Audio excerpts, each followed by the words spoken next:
चित्तौड़गढ़ भारत के विशालतम किलों में से एक है। चित्तौड़ का किला मेवाड़ की राजधानी के नाम से जाना जाता है। एक लोक कथा के अनुसार इस किले का निर्माण मौर्य ने 7वीं शताब्दी के दौरान किया था।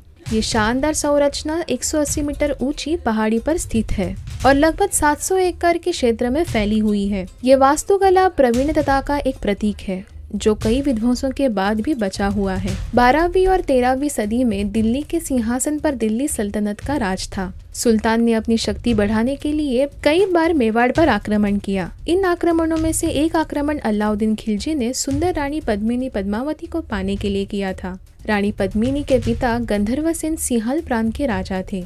रानी पद्मिनी बहुत सुंदर थी और बड़ी होने पर उनके पिता ने उनका स्वयंवर आयोजित किया। राजा रावल रतन सिंह पहले से ही शादीशुदा थे।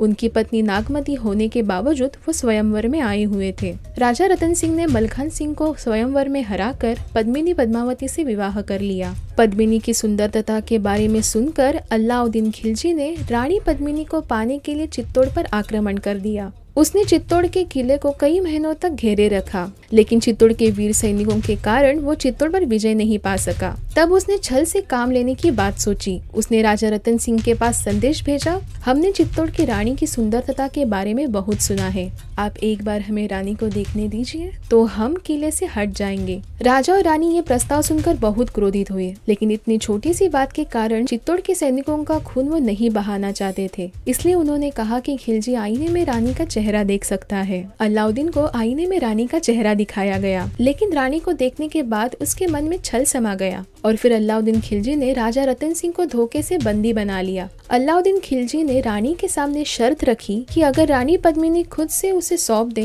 तो वो राजा रतन को छोड़ देगा। रानी ने खिलजी को कहा कि वो अपनी 700 दासियों के साथ खिलजी के सामने आने से पहले अपने पति को एक बार मिलना चाहती है। खिलजी ने रानी का ये प्रस्ताव स्वीकार कर लिया। अगले दिन सुबह भोर होते ही रानी ने 700 पालकियों में राजपूत सैनिकों को बिठाया और पालकी उठाने का काम भी उन्होंने वीर सैनिकों से करवाया। अलाउद्दीन खिलजी के शिविर के पास पहुंचने पर सभी वीर सैनिक यवन सेना पर टूट पड़े और रानी ने राजा रतन सिंह को आजाद करवा लिया। जब सुल्तान को पता चला कि उसकी योजना नाकाम हो गई, तब सुल्तान ने गुस्से में आकर अपनी सेना को चित्तौड़ पर आक्रमण करने का आदेश दिया। उसके बाद रानी पद्मिनी ने जौहर करने का निश्चय किया। रानी के साथ बाकी वीरांगनाओं ने भी जौहर करने का निश्चय किया।